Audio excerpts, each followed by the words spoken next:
I'm about to clear up a major misconception about property tax, then jump into the comments where people who didn't watch the video repeat the same misinformation. Welcome to Jackass. Bad faith actors love to tell the lie that when citywide home prices rise, that gets added to your property tax bill. It's an easy way to rile people up and foment anger, but that's not really how it works. Let's look at a little version of Edmonton.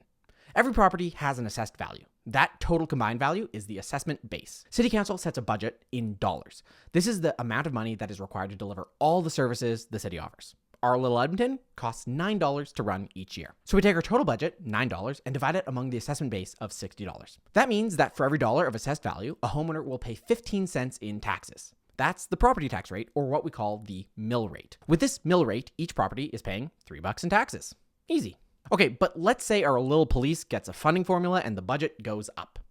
The city needs to collect 5% more, an extra 45 cents. Since our assessment base hasn't changed, we divide our new budget by our assessment base, and now our mill rate has increased to 15.75 cents.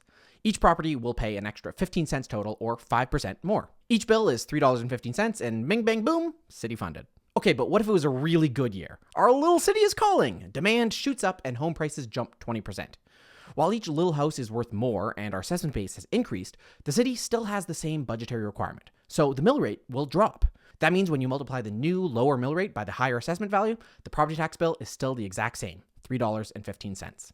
Property taxes don't work like income taxes, where the government is taking a percentage, so when you get a raise, so do they. The city sets a dollar value budget and uses the assessed value of houses within the city to determine how big of a share each property pays that year. So let's tweak the scenario. The city is still funding the police and still needs that 5% increase.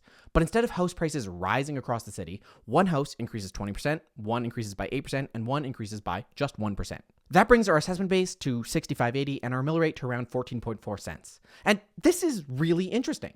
While the city's tax requirement went up 5%, not every bill did. That's because the average property value increase in the city was around 9.6%.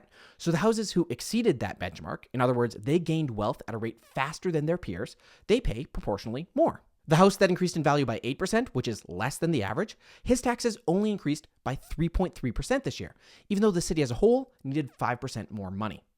And the final house ends up actually paying less tax this year, even though the city increased the budget by 5% and his home value increased. That's because relative to his homeowner peers, he's falling behind. Their wealth is increasing faster than his. So his share of the property tax bill is lower. Send this video to someone who doesn't understand property taxes and see if they can still find a way to blame it on Trudeau.